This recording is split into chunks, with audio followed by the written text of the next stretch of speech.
Hi friends, welcome to Nethra சமையல். நேத்ரா சமையலுக்கு இப்போ தான் ஃபஸ்ட் டைம் வரீங்கன்னா, இல்லை இன்னும் சேனலை சப்ஸ்கிரைப் பண்ணாதவங்க எல்லாரும் கீழே இருக்கிற சப்ஸ்கிரைப் பட்டன் ப்ரெஸ் பண்ணி சப்ஸ்கிரைப் பண்ணிக்கோங்க. நிறைய நியூ ரெசிபீஸ் கண்டிப்பாக போஸ்ட் பண்ணுவேன். இந்த சேனலுக்கு தொடர்ந்து உங்கள் ஆதரவு அளிங்க. இன்னைக்கு நேத்ரா சமையலில் நம்ம ஒரு ஸ்பெஷலான குழம்பு தான் பார்க்க போகிறோம். அது என்னன்னா எண்ணெய் கத்திரிக்காய் குழம்பு. கத்திரிக்காய் அப்படின்னு சொல்லும்போது என்ன செய்யலாம் கத்திரிக்காய்னு பார்த்தீங்கன்னா, ஃபஸ்ட்டு இருக்கிறது எண்ணெய் கத்திரிக்காய் குழம்புன்னு தான் சொல்லுவாங்க. அந்த மாதிரி செய்யக்கூடிய ஒரு குழம்பு தான் வந்து இது. காரச்சாரமாக நல்லா புளிப்பு, இனிப்பு, காரம் எல்லாம் கலந்து செய்யக்கூடிய ஒரு குழம்பு தான் வந்து எண்ணெய் கத்திரிக்காய் குழம்பு. ஸோ கத்திரிக்காய்னாவே குழம்பு செய்வோம், அதுக்கப்புறம் வறுவல் செய்வோம், அதுக்கப்புறம் தான் சாம்பார் சொல்லுவோம். ஸோ கத்திரிக்காய் அப்படின்னாவே அது முதல்ல எண்ணெய் கத்திரிக்காய் குழம்பு தான் ரொம்ப பாப்புலரான ஒரு டிஷ் இது. ஸோ இது ரொம்ப எப்படி காரச்சாரமாக ஒரு ட்ரெடிஷ்னல் மெத்தடில் எப்படி செய்யறதுன்றது தான் வந்து இன்னைக்கு நான் சொல்ல போகிறேன். எனக்கு இதில் வந்து நிறைய பேர் மசாலா அரைச்சி ஊற்றுவாங்க, கெட்டிப்படுறதுக்காக நிறைய ஏதேதோ பொடியெல்லாம் அரைச்சி போடுவாங்க. நான் அந்த மாதிரி இல்லாமல் ரொம்ப சிம்பிளாகவும் அதே சமயம் ட்ரெடிஷ்னலாக எப்படி செய்கிறதுன்றது தான் இன்றைக்கி வீடியோவில் நம்ம பார்க்க போகிறோம். இது வந்து இந்த குழம்பு வந்து குறைஞ்சது 3-4 நாளைக்கு ரொம்பவே நல்லா இருக்கும். சாதத்துக்கு, இட்லி, தோசை இது எல்லாத்துக்குமே ரொம்ப ரொம்ப சூப்பராக இருக்கும் இந்த குழம்பு. செய்கிறது வந்து ரொம்ப ஈஸி, ரொம்ப குறைவான பொருட்கள் தான் இதுக்கு தேவை. இதை வந்து செஞ்சு அப்படி சூடான சாதத்தில் போட்டு சாப்பிட்டிங்கன்னா செமையாக இருக்கும். இதுக்கு வந்து முக்கியமாக செய்ய வேண்டியது கத்திரிக்காய் வந்து நீங்கள் செலக்ட் பண்ணுறது தான். அது வந்து ரொம்ப நல்ல குட்டி குட்டியாக அந்த பேபி கத்திரிக்காய் மாதிரி இருக்கணும், நல்ல கலர் வந்து கரெக்டாக இருக்கணும். அந்த மாதிரி பார்த்து செலக்ட் பண்ணி கத்திரிக்காவை கரெக்டாக செலக்ட் பண்ணிங்கன்னா இந்த குழம்பு வந்து ரொம்ப ரொம்ப நல்லாயிருக்கும். ஸோ அந்த மாதிரி செய்யக்கூடிய இந்த குழம்பு எப்படி செய்கிறதுன்னு பார்க்கலாம் வாங்க. இந்த வீடியோவை தொடர்ந்து கடைசி வரைக்கும் பாருங்கள், உங்களுக்கு இந்த ரெசிபி முழுசாக தெரியும். இதை செய்யறதுக்கு தேவையான பொருட்கள் என்னன்னு பார்த்தீங்கன்னா, நான் சின்ன வெங்காயம் எடுத்திருக்கேன். அதுதான் வந்து இந்த குழம்புக்கு ரொம்ப ருசி கொடுக்கும். உங்கள்கிட்ட இல்லைன்னா நீங்கள் பெரிய வெங்காயம் கூட 2 யூஸ் பண்ணிக்கலாம். தக்காளி 2 எடுத்து நான் அதை வந்து அரைச்சி வச்சுக்கிறேன். அதுக்கப்புறம் பூண்டு ஒரு 10 பல். எந்த காரக்குழம்போ புளிக்குழம்போ செஞ்சாலும் அதில் பூண்டு போட்டிங்கன்னா ரொம்பவே டேஸ்ட் ரொம்ப நல்லாயிருக்கும். அதுக்கப்புறம் காரத்துக்கு மிளகாய்த்தூள், தனியாத்தூள், மஞ்சத்தூள், ஜீரகத்தூள் இவ்வளோதான். இப்போ நான் குட்டி குட்டியாக கத்திரிக்காய் எடுத்து அதை நல்லா ஸ்லிட் பண்ணி அது உள்ள பூச்சி இருக்கா அப்படின்றதுக்காக தான் அதை ஸ்லிட் பண்ணுறோம். இன்னொன்று அது உள்ள நல்லா மசாலா இறங்கணும், அதுக்காக தான் ஸ்லிட் பண்ணுறோம். நல்லா கழுவிட்டு அதை எடுத்து ஸ்லிட் பண்ணிவிட்டு பின்னாடி காம்பு பகுதியிலையும் கருப்பாக இருந்ததுன்னா அதையும் கட் பண்ணிவிட்டு ஒரு மஞ்சள் கலந்த தண்ணியில் போட்டு வச்சுருங்க. இல்லைன்னா கத்திரிக்காய் வந்து கருப்பாயிடும். அதனால ரொம்ப முக்கியமாக பண்ண வேண்டியது அதை நல்லா ஸ்லிட் பண்ணிவிட்டு தண்ணியில் போட்டு வச்சுருங்க சமைக்கிற வரைக்கும். அதுக்கப்புறம் ஒரு லெமன் சைஸ் புளி எடுத்து நல்லா ஊற வச்சுக்கோங்க. ரொம்ப புளி வேண்டாம், இது கொஞ்சம் மீடியம் புளிப்பு இருந்தால் போதும். ஏன்னா தக்காளி வேறு நம்ம சேர்க்குறோம். ஸோ லெமன் சைஸ் எடுத்து சுடுதண்ணியில் ஊற வச்சு பிழிஞ்சு எடுத்துக்கோங்க. 2 தக்காளி எடுத்து நான் அரைச்சி வச்சுருக்கேன் பியூரியா. இது எதுக்காகன்னு கேட்டிங்கன்னா, இந்த குழம்பு வந்து ஒரு கெட்டித்தன்மை கொடுக்கும். அதுக்காக தான் வந்து நான் இந்த தக்காளியை அரைச்சிருக்கேன். நிறைய பேர் வந்து அரிசி மாவுலாம் கலந்து ஊற்றுவாங்க. அந்த மாதிரிலாம் இல்லாமல் நார்மலாகவே எப்படி நம்ம குழம்பை கெட்டியாக பண்ணலாம். இன்னொன்று தக்காளியும் அப்படியே போட்டால் தூக்கி ஓரமாக வச்சுருவாங்க.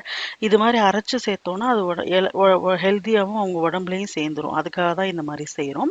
இப்போ இதை செய்யறதுக்கு நான் நல்லெண்ணெய் தான் யூஸ் பண்ணியிருக்கேன். ஸோ நல்லெண்ணெய் தான் ரொம்ப ரொம்ப ஹெல்த்துக்கும் நல்லது.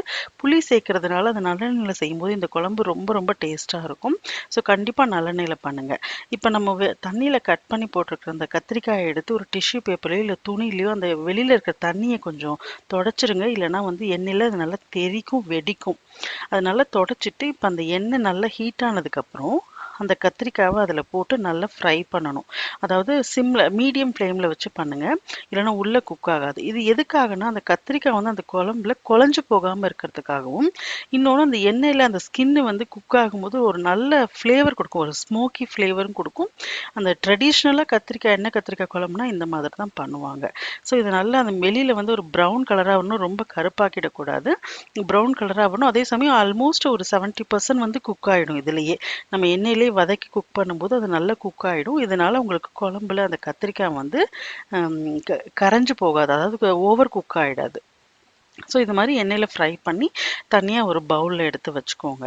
இது ரொம்ப ஃபுல் ஃப்ளேமில் வச்சுட்டிங்கன்னா வெளியில் குக் ஆகிடும், உள்ளே குக் ஆகாது. அதனால் மீடியம் ஃப்ளேமில் வச்சு குக் பண்ணுங்கள். ஸோ நெக்ஸ்ட்டு அதே பேன்லேயே நம்ம இன்னும் கொஞ்சம் நல்லெண்ணெய் இது எண்ணெய் வந்து கொஞ்சம் நிறைய ஊற்றணும். அப்போ தான் அந்த குழம்பு வந்து ரொம்ப ருசியாகவும் இருக்கும், கெட்டும் போகாது. ஸோ இப்போ நான் வடகம் போட்டிருக்கேன். உங்கள்கிட்ட தாளிப்பு வடகம் இல்லைன்னா நீங்கள் அதை அவாய்ட் பண்ணிவிடுங்க. தாளிப்பு வடகம் போட்டால் இன்னும் ரொம்ப நல்லாயிருக்கும். ட்ரெடிஷ்னலாக பண்ணணும்னு சொன்னதுனால தான் இந்த தாளிப்பு வடகம் எல்லா காரக்குழம்புலையும் நான் இதை சேர்ப்பேன். அது கூட ஒரு ஒரு டீஸ்பூன் நான் வந்து வெந்தயம் சேர்த்துருக்கேன், கடுகு ஒரு டீஸ்பூனு, வரமிளகாய், அவ்வளோதான். தாளிக்கிறதுக்கு பார்த்தீங்கன்னா, அந்த வடகம் அதாவது தாளிப்பு வடகம்னு சொல்லுவாங்க. அதிலேயே கடுகு, வெங்காயம், சின்ன வெங்காயம் இதெல்லாம் போட்டு முன்னாடி எண்ணெயில ட்ரை பண்ணி வச்சிருப்போம் வெயில்ல. அது இல்லன்னா பரவால்ல. இல்லன்னா கடுகு, வெந்தயம் மட்டும் போட்டு வரமிளகாய் போட்டுட்டு நீங்க தாளிச்சுக்கோங்க. அதுக்கப்புறம் கருவேப்பில, நான் சொன்ன மாரி 10 பூண்டு பல். உங்களுக்கு பூண்டு ரொம்ப பிடிக்கும்னா, நீங்க நெறைய கூட சேர்த்துக்கலாம். அந்த பூண்டு வந்து அந்த காரக்குழம்பு எந்த காரக்குழம்பு செஞ்சாலும் சரி, நீங்க பாவக்காய் புளிக்குழம்போ, இல்ல வெண்டைக்காய் புளிக்குழம்போ, எது செஞ்சீங்கனாலும் அது கூட இந்த பூண்டு சேர்த்து செய்யும்போது ரொம்பவே ரொம்ப நல்லாருக்கும் டேஸ்ட்டு. அது கூட பூண்டு கொஞ்சம் ஒரு 2 மினிட்ஸ் வதங்குனா போதும். ரொம்ப பண்ணீங்கன்னா, அது வந்து ஒரு மாரி கலர் சேஞ்ச் ஆயிடும். ஸோ லைட்டா வதக்குன உடனேயே நம்ம நறுக்கி வச்சிருக்கிற அந்த சின்ன வெங்காயத்த இதோட சேர்த்துக்கோங்க. ஸோ வெங்காயம் சேர்த்து அதுவும் கொஞ்சம் நல்ல நல்ல ஃப்ரை ஆவணும். ஒரு கோல்டன் கலர் வரணும். அப்பதான் அந்த ஸ்வீட்னஸ் அந்த சின்ன வெங்காயத்துல இருக்கிற அந்த இனிப்பு தன்மை வந்து அந்த குழம்புக்கு ஒரு நேச்சுரல் இனிப்பு குடுக்கும். அது கூட இப்போ நம்ம காரப்பொடியெல்லாம் இப்பவே போடுறோம். எதுக்காக அப்டின்னா, அது ஃபர்ஸ்ட்டே போடும்போது ஒரு நல்ல கலர் குடுக்கும் அந்த குழம்புக்கு. அதுக்காக தான் வந்து அந்த எண்ணெயிலேயே அந்த பொடி எல்லாமே நம்ம போடுறோம்.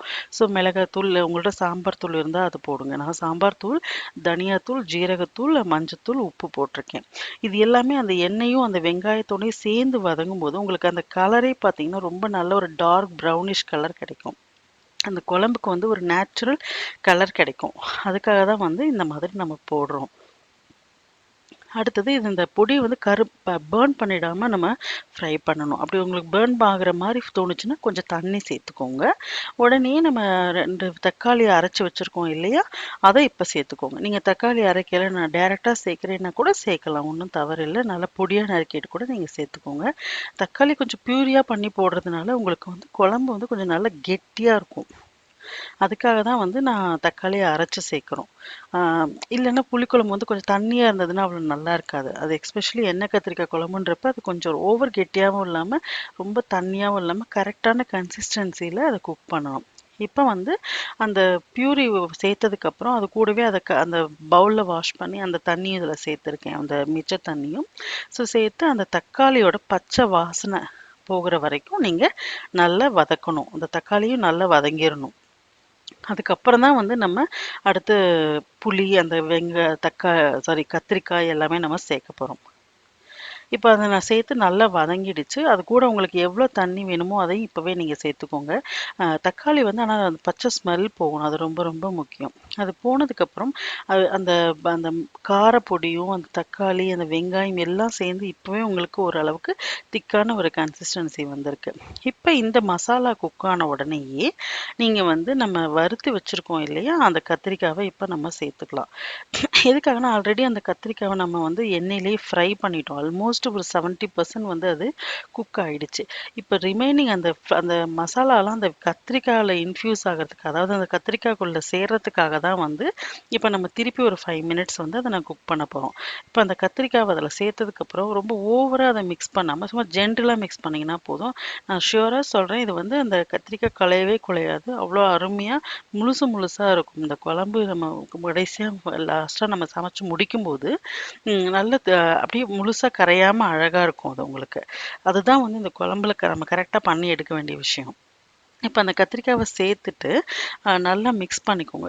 தட் இஸ் ஜென்டிலா மிக்ஸ் பண்ணிட்டு ஒரு 5 மினிட்ஸ் லிட் போட்டு க்ளோஸ் பண்ணி குக் பண்ணீங்கன்னா, அந்த கத்திரிக்காயோட அந்த ஃப்ளேவர், மசாலா எல்லாம் அந்த நம்ம ஸ்லிட் பண்ணி வச்சிருக்கோம் இல்லையா? அதனால தான் நான் நறுக்கி வச்சிருக்க சொன்னேன் உங்கள.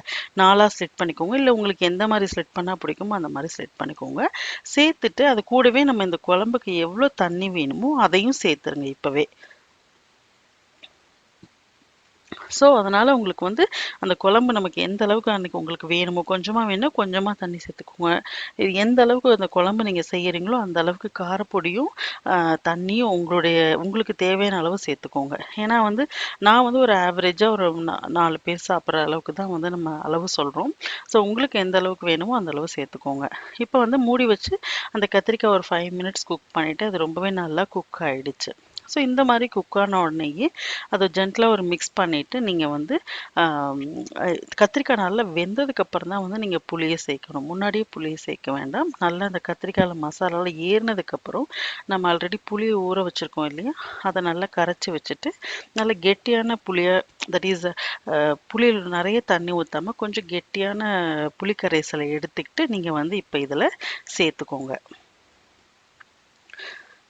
ஸோ இப்போ சேர்த்துட்டு அந்த புளியும் சேர்த்து நல்லா கொதிக்க விட்டுட்டிங்கன்னா அவ்வளோதான். அதுக்கப்புறம் வந்து இந்த குழம்புல ஜஸ்ட் நம்ம வெல்லம் மட்டும்தான் சேர்க்க வேண்டியது இருக்கும். அந்த வெல்லமும் எதுக்காகனா, எப்பவுமே புளி சார்ந்து செய்யக்கூடிய எந்த ஒரு தட் இஸ் கார குழம்புலயும் வந்து வெல்லம் கொஞ்சம் சேர்த்தீங்கன்னா, அந்த புளியோட டேஸ்ட்டும், காரத்தோட டேஸ்ட்டும் கொஞ்சம் எடுத்து குடுக்கும்னு சொல்லுவாங்க. அதுக்காக தான் வந்து நம்ம வெல்லம் சேர்ப்போம். இப்போ வந்து அ நல்ல கு அ த கத்திரிக்காய் குக் ஆயிடுச்சு. ஸோ இப்போ நான் வந்து புளிய சேர்த்துருக்கேன் நானு. ஸோ இந்த இந்த புளி சேர்த்து ஒரு 2 மினிட்ஸ் தான் ஆகும் அந்த புளி கொதிக்கிறதுக்கு.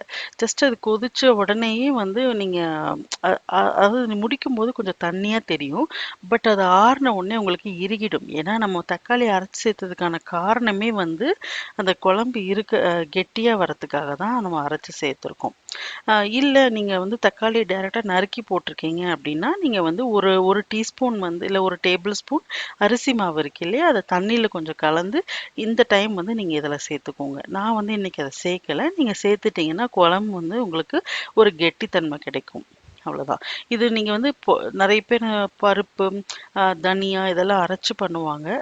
இது வந்து ஒரு சிம்பிளான அ குழம்பு தான். ரொம்ப ரொம்ப ஈஸியா வீட்ல இருக்கிற பொருட்கள வச்சு செய்யக்கூடிய ஒரு டக்குன்னு ஒரு குழம்பு செய்யணும் அப்படின்னு நினைக்கும்போது செய்யக்கூடிய குழம்பு தான் நான் இன்னைக்கு சொல்லியிருக்கிறது. ஸோ இப்போ நான் கொஞ்சம் ஜாகரி தட் இஸ் வெல்லம் ஒரு 1 ஸ்பூன் போட்டிருக்கேன். உங்களுக்கு வெல்லம் இனிப்பு ரொம்பவே பிடிக்கும்னா, நீங்க கொஞ்சம் நெறையவே சேர்த்துக்கோங்க. நான் வந்து கொஞ்சம் லைட்டா தான் இனிப்பு இருக்கணும். புளிப்பு காரம் தான் நல்லா தெரியணும். அதுக்காக ஒரு ஒரு கொஞ்சமா ஒரு வெல்லம் சேர்த்துட்டு, ஒரு கொதி வந்த உடனே ஆஃப் பண்ணிடுங்க. அவ்வளோதான். ரொம்ப ரொம்ப டேஸ்ட்டான எண்ணெய் கத்திரிக்காய் குழம்பு ரெடி ஆயிடுச்சு. பாருங்க, பார்க்கவே கலர் வந்து எவ்வளோ ரிச்சா அந்த ஒரு நேச்சுரல் கலர் கிடைக்கும். இதில வந்து நம்ம உங்கள்ட்ட இந்த காஷ்மீரி சில்லி அ அ பவுடர் இருந்தா கூட நீங்க சேர்க்கலாம். இன்னும் கலர் வந்து ரெட் கலர்ல உங்களுக்கு கிடைக்கும். வேற எந்த ஆர்ட்டிஃபிஷியலான இதுவும் நம்ம சேர்க்கல இதில. ஸோ சுட சுட இப்போ வந்து பார்க்கும்போது ஃபர்ஸ்ட்டு தண்ணியா தெரிஞ்சாலும், நீங்க சமைச்சு முடிச்ச உடனே அது ஆறுன உடனே அது ரொம்ப கெட்டியாயிடும். இப்ப வந்து நல்லா ஆறுனதுக்கப்புறம் அத எடுத்து நீங்க ஒரு பவுல்ல அந்த குழம்ப ட்ரான்ஸ்ஃபர் பண்ணிடுங்க. இந்த குழம்பு வந்து நீங்க வெளிலயே வந்து ஒரு 2 நாள் வச்சிருக்கலாம். ஒண்ணும் கெட்டு போகாது. ஃப்ரிட்ஜ்ல வச்சீங்கன்னா குறைஞ்சது 3, 4 நாள் வரைக்கும் ரொம்பவே நல்லாருக்கும். இந்த குழம்பு செஞ்ச உடனே சாப்பிடுறத விட அது அந்த அந்த புளியில அந்த அ கத்திரிக்காய் நல்லா ஊறி, அடுத்த நாள் நீங்க சாப்பிட்டீங்கன்னா, இன்னும் ரொம்ப ரொம்ப டேஸ்ட்டு ரொம்ப நல்லாருக்கும். அது நல்லா ஊறி, அது இட்லிக்கும் நல்லாருக்கும், தோசைக்கும் நல்லாருக்கும், எல்லாத்துக்குமே நல்லாருக்கும். அதனால கண்டிப்பா வந்து இந்த குழம்ப நீங்க செஞ்சு பாருங்க. டெஃபினட்டா உங்களுக்கு பிடிக்கும்னு நான் நம்புறேன். இந்த வீடியோ பிடிச்சிருந்ததுன்னா, உங்க ஃப்ரெண்ட்ஸ் எல்லாருக்கும் ஷேர் பண்ணுங்க. என்னோட நெறைய ரெசிபீஸ்லாம் போட்டிருக்கேன். அதையெல்லாம் தொடர்ந்து பாருங்க. உங்களுடைய ஆதரவ வந்து இந்த சேனலுக்கு குடுங்க. இந்த குழம்பு வந்து கண்டிப்பா உங்களுக்கு பிடிக்கும்னு நான் நம்புறேன். இதே மாரி நெறைய ரெசிபீஸ் இந்த சேனல்ல வருது. ஸோ அது எல்லாமே நீங்க தொடர்ந்து பார்க்கணும்னா சேனல மறக்காம சப்ஸ்கிரைப் பண்ணிக்கோங்க. பாருங்க, குழம்பு பார்க்கறதுக்கே வந்து எவ்வளோ அழகா இருக்கு பாருங்க. அந்த முழுசா போட்டது எங்கேயுமே உடையவே இல்ல பாருங்க. இப்ப நான் சூடா சாதம் வச்சு, அதுல இந்த குழம்ப ஊத்தி, நான் வத்தல், அப்பளம், ஆ பீன்ஸ் பொரியல். இதோட வந்து இன்னைக்கு நாங்க இத டேஸ்ட் பண்றோம். ஸோ இதே மாரி நீங்க ஜஸ்ட் இந்த குழம்புக்கு சைட் டிஷ்ஷே தேவையில்ல. இந்த கத்திரிக்காயே போதும், அந்த பூண்டே போதும். உங்களுக்கு அவ்வளோ ஒரு வெறும் ரைஸோட சாப்பிட்டாவே அவ்வளோ டேஸ்ட்டா இருக்கும். ஸோ இதே மாரி ரெசிபிய நீங்களும் உங்க வீட்ல செஞ்சு பார்த்துட்டு எப்படி இருக்குன்னு சொல்லுங்க. உங்களுக்கு பிடிச்சிருந்ததுன்னா கீழ இருக்க லைக் பட்டன் பிரஸ் பண்ணிட்டு அப்படியே சப்ஸ்கிரைப் பட்டனும் ப்ரெஸ் பண்ணிடுங்க. கீழ இருக்க கமெண்ட் செக்ஷன்ல உங்க கமெண்ட்ஸ் கொடுங்க. தேங்க்ஸ் ஃபார் வாட்சிங். Keep supporting my channel Nethra's Samayal. Thank you. By.